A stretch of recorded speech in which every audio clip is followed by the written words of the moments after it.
तो hello friends, आपका स्वागत है हमारे चैनल में। तो आज हम लोग जो कहानी लेने वाले हैं वो एक शेफर्ड की कहानी है। तो इस कहानी का नाम है द शेफर्ड ट्रेजर, मतलब कि गडेरिए का खजाना। ठीक है, ये कहानी बहुत ही इंटरेस्टिंग है, आपको सुनने में भी मज़ा आएगा। ठीक है, तो कहानी की जल्दी शुरुआत करते हैं आपका। तो कहानी जो है वो एक विलेज की है। लिखा है यहाँ पे जैसे आपका, in a village in Iran there once live a shepherd. तो कह रहा है कि ईरान के गांव में एक गडेरिया रहता था। ठीक है, ही वॉज पुअर, वह काफ़ी गरीब था। He did not have even a small cottage of his own. उसका खुद का एक छोटा सा कुटिया भी नहीं था रहने के लिए, वो इतना गरीब था। He had never been to school और learn to read and write for there where were very few school in those day. वो कभी स्कूल भी नहीं गया कुछ सीखने के लिए, ना पढ़ने या लिखने के लिए, क्योंकि उस टाइम जो थे काफ़ी कम स्कूल हुआ करते थे ईरान देश में। फिर भी जो था, though poor and educated, this effort was very wise. He understood people's sorrow and troubles and helped them face their problems with courage and common sense. गरीब हो और अनएजुकेटेड, मतलब गरीब और अशिक्षित होने के बाद भी जो आपका गडेरिया था ना, वो काफ़ी ज़्यादा वाइज था। वाइज मतलब होता है आपका चालाक था, और वह लोगों के दुखों को और उनकी परेशानियों को भी समझता था, और खुद से कोशिश करता था, मतलब वो सलाह देता था और धीरज दिलाता था, ताकि वो अपने कॉमन सेंस का इस्तेमाल करके, ठीक है, और वो अपना प्रॉब्लम सॉल्व कर पाए। वो उन्हें सुझाव देता था, जिस सुझाव को वो अपना के अपने प्रॉब्लमों को सुलझाते। अब जैसे जैसे वो काम करने लगा अपना, तो क्या हुआ, उसकी प्रसिद्धि बढ़ने लगी। और प्रसिद्धि जब बढ़ती है तो आपको पता है कि ज़्यादा लोग अगर आपको जानेंगे तो क्या होगा, ज़्यादा लोग आपसे मिलना चाहेंगे। तो उसके साथ भी वही हुआ। अब जैसे यहाँ लिखा है कि many people came to him for advice, soon he become famous for his wisdom and friendly nature.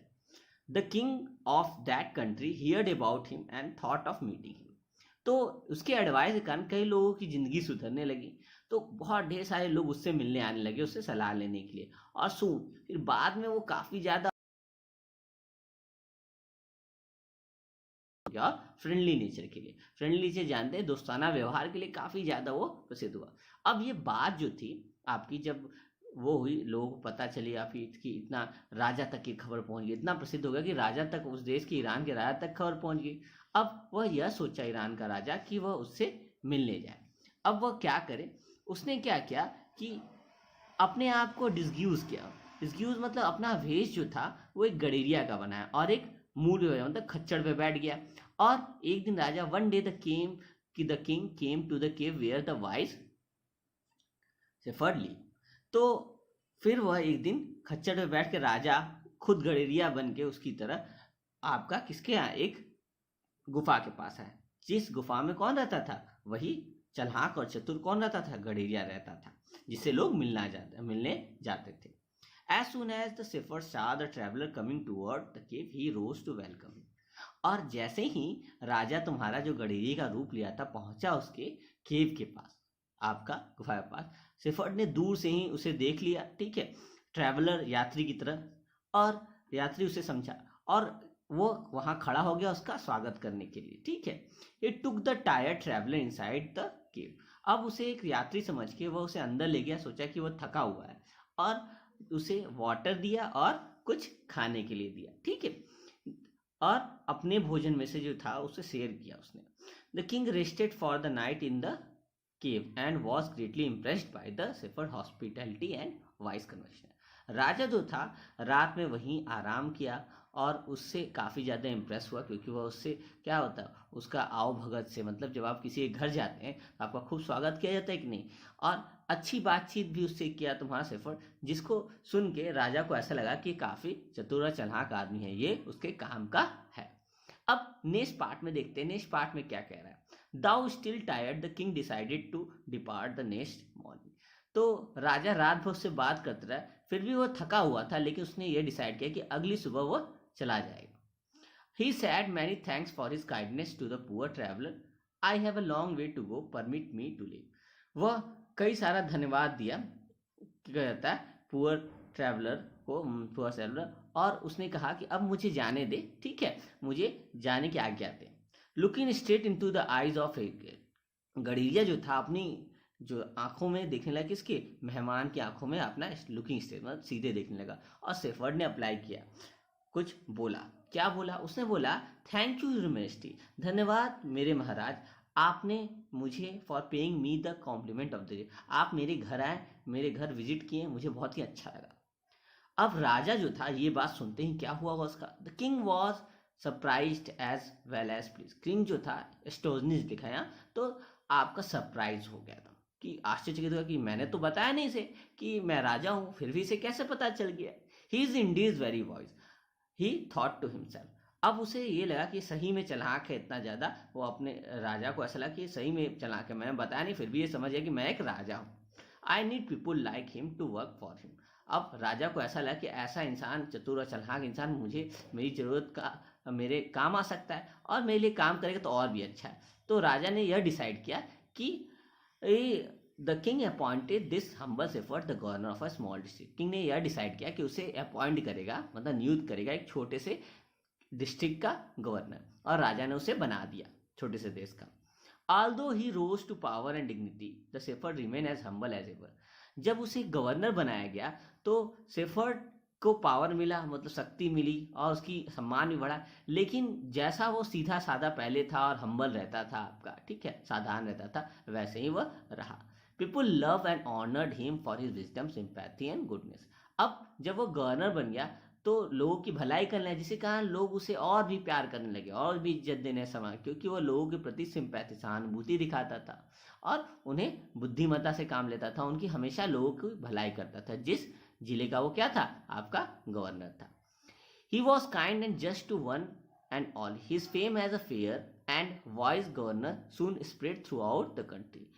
अब उसकी दयालुपन के लिए और जो भी काम कर रहा था उसका फेम, मतलब उसका प्रसिद्धि जो थी चारों दिशाओं में फैलने लगी आपकी, ठीक है। और जो दूसरे गवर्नर थे बड़े आपके उसके डिस्ट्रिक्ट के, वो उस पर भी वो खबर जाएंगे, उनके पास भी खबर जाएंगे। अब क्या हुआ कि जो दूसरे governor, now the governor of other provinces grew terribly jealous of him and began to talk to the king against him. अब जो अदर गवर्नर थे, अब उसकी जब फेम बढ़ने लगा तो उससे जलने लगे और राजा के सामने क्या उसकी बुराई करने लगे, उसके बारे में अगेंस्ट कहने लगे आपका। और वे कहते थे he is very dishonest and keep for him pay part of a money that he collected as tax for the people. वह राजा से ये कहते थे दूसरे गवर्नर कि वो बहुत ही बेईमान इंसान है आपका गडेरिया, और वो टैक्स में से कुछ पैसे अपने भी रख लेता है जो लोग देते हैं, वो आपको लौटाता नहीं है। Why did he always carry with him, ठीक है। तो वो they added an iron chest, तो वो बोलता है कि वो सब बोलते हैं गवर्नर कि आपको पता है कि वो हमेशा अपने साथ एक आयरन चेस्ट लगता है और वो हमेशा उसे कैरी करते हैं, पर है कैरी करके चलता है। तो उससे बोलते हैं कि परहैप्स, संभवतः उसी आयरन चेस्ट में उसने क्या जो पैसे आपसे चुराए हैं और टैक्स के उसी में रखे हो, ट्रेजर की तरह, खजाने की तरह। आफ्टर ऑल, ठीक है, they said mockingly he was an ordinary shepherd and could behave no better. वो कहते हैं राजा से कि आफ्टर ऑल आप तो जानते ही हैं कि वो तो एक साधारण सा गडेरिया है और वो कैसा बिहेव कर सकता है, ठीक है। अब ये सारी बातें सुन के अब राजा का क्या रिएक्शन था? अब राजा क्या कहेगा बेचारा? At first the king did not pay attention to this report. पहले तो राजा जो था इन सब बातों पे ध्यान नहीं देता था, बट आप भी जानते हैं कि बार बार एक बात अगर किसी इंसान को कही जाएगी तो वो क्या होगा, उस बात पे थोड़ा बहुत बिलीव करने लगेगा। अब राजा के साथ भी कुछ ऐसा ही हुआ। But how long could he ignore this governor and their endless story about shepherd. लेकिन कितने दिन तक वो इग्नोर कर सकता था ये कहानी जो थी सुनाए थे दूसरे गवर्नर उससे और शेफर्ड के बारे में। One thing was certain, the king discovered the new governor did carry an iron chest with him all the time. एक चीज तो आपका निश्चित था कि जो नया गवर्नर था आपका जो गडेरिया था वो अपने साथ एक आयरन चेस्ट लेके चलता था हर समय। तो अब जो था राजा ने डिसाइड किया, so one day the new governor was summon to the palace. तो राजा ने डिसाइड कि एक दिन गडेरिया को जो नया गवर्नर बना उसको पैलेस बुलाया जाए, मतलब महल में बुलाया जाए। ही केम riding on his camel, and to everyone delight the famous iron chest was there fastened securely behind him on the camel back. अब वह अपने ऊंट पे बैठे हुए आया, ठीक है। सभी लोग बहुत खुश थे, जो गवर्नर थे अदर गवर्नर और लोग भी वहाँ खुश थे कि वो आया है आपका पैलेस में, महल में आया है। और जो आयरन चेस्ट के बारे में, फेमस आयरन चेस्ट के बारे में लोगों ने सुना था, उसने देखा कि वो कैमल के बैक पे आपका रखा हुआ, मतलब कैमल के पीछे रखा हुआ है, जो आपका लेके आया है गड़ेरिया अपने साथ। Now the king was angry, he thundered, why do you always carry that iron chest with you, what does it contain. अब राजा ने जब देखा कि कैमल के बैक पे वही आपका आयरन चेस्ट है, तो राजा एकदम गुस्सा आ गया। उससे थंडर मतलब कड़कती भाषा में बोला उससे कि तुम हमेशा उस आयरन चेस्ट को अपने साथ क्यों रखते हो, और उसमें ऐसा क्या है। अब जो गड़ेरिया था उसने क्या कहा, देखते हैं, पढ़ते हैं। The governor smiled, he asked his servant to bring in the chest.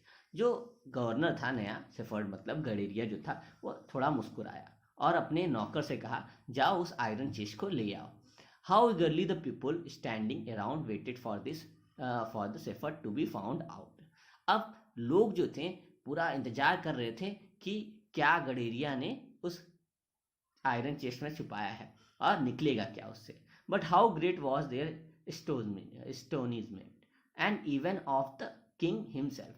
मतलब जब क्या सब आश्चर्यचकित हो जाते हैं और राजा भी चकित हुआ जब उस आयरन चेस्ट को खोला जाता है। When the iron chest was open, जब खोलता है। No gold, no silver or jewel, but an old blanket was all that came out. ना तो उसमें से आपका सोना निकलता है, ना ही चांदी और ना ही हीरे जवाहरात। एक पुराना सा आपका चद्दर निकलता है। अब इस चद्दर को देख के राजा तक चकित हो जाता है कि पुराना सा चद्दर क्यों है इस आयरन चेस्ट में। होल्डिंग इट अप, वह उसे ऊपर उठाता है प्राउडली, मतलब गर्व से उठाता है, और आपका गड़ेरिया कहता है, this my dear master, this is my only treasure, I always carry it with him. वह कहता है राजा से कि मेरे महाराज यही मेरा खजाना है जो हमेशा मैं अपने साथ लेके चलता हूँ। बट राजा फिर बोलता है उससे, but why do you carry such an ordinary blanket with you. तो राजा बोलता है कि तुम ऐसे साधारण सा ब्लैंकेट क्यों अपने साथ रखते हो। Surely you are a governor of a district, the king asked, तुम तो एक गवर्नर हो डिस्ट्रिक्ट के और इतना पुराना सा क्यों लिखते हो, तुम तो अच्छा खासा कमाते हो, तुम्हें नया खरीदना चाहिए भाई। सही बात है, जब कोई आदमी अमीर होता है तो उसे नया खरीदना, अब पुराना क्यों रखेगा वो। अब to which the shepherd reply with quietly dignity. तो शेफर्ड रिप्लाई देता उसे आराम से, ठीक है, this blanket is my oldest friend. वो कहता है यह जो चद्दर है वो मेरा सबसे पुराना दोस्त है। It will still protect me if at any time. वो बोलता है यह मुझे आज भी सुरक्षित रखता है किसी भी समय।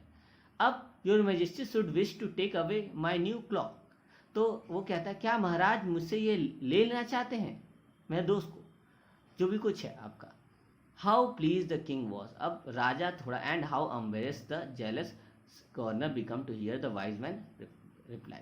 अब राजा को थोड़ा सा बुरा लगा, ठीक है, राजा को थोड़ा मतलब शर्मिंदा महसूस हुआ, और जो गवर्नर थे जो जलते थे वो भी बहुत ज़्यादा लज्जित हुए ये बात सुन के। नाउ दे न्यू, अब वे जानते थे, the shepherd was Indeed the humblest and the wisest man in the land. अब वो भी समझ चुके थे कि जो शेफर्ड था वो सबसे सीधा साधा अच्छा इंसान, आपका मासूम और सबसे चतुर इंसान था उनकी धरती पे, और वो कभी बेईमानी नहीं कर सकता, तो वो एक ईमानदार इंसान था। अब राजा ने ये डिसाइड किया, तो राजा डिसाइड किया अंतिम में, राजा the king made him the governor of a much bigger district that very day. अब राजा ने अंत में ये डिसाइड किया कि उसे उस छोटे डिस्ट्रिक्ट से एक बड़े डिस्ट्रिक्ट का आपका क्या कर दिया जाएगा, गवर्नर बना दिया जाएगा। उसने तुरंत उसे बना दिया। इस तरीके से उसको अंत में अपनी अच्छाई का रिवॉर्ड मिला। तो आप भी हमेशा अच्छा काम करते रहिए, आपको भी एक दिन आपका रिवॉर्ड मिलेगा। मतलब आप पढ़ाई कीजिए, तो अगर आप जितना पढ़ाई करेंगे और ईमानदारी से पढ़ाई करेंगे तो आप भी क्लास में फर्स्ट आएंगे, और आपको भी रिवॉर्ड मिलेगा अपने टीचरों से और साथ ही साथ अपने घर वालों से भी मिलेगा। तो आज के लिए इतना ही नहीं। Have a nice day, good bye.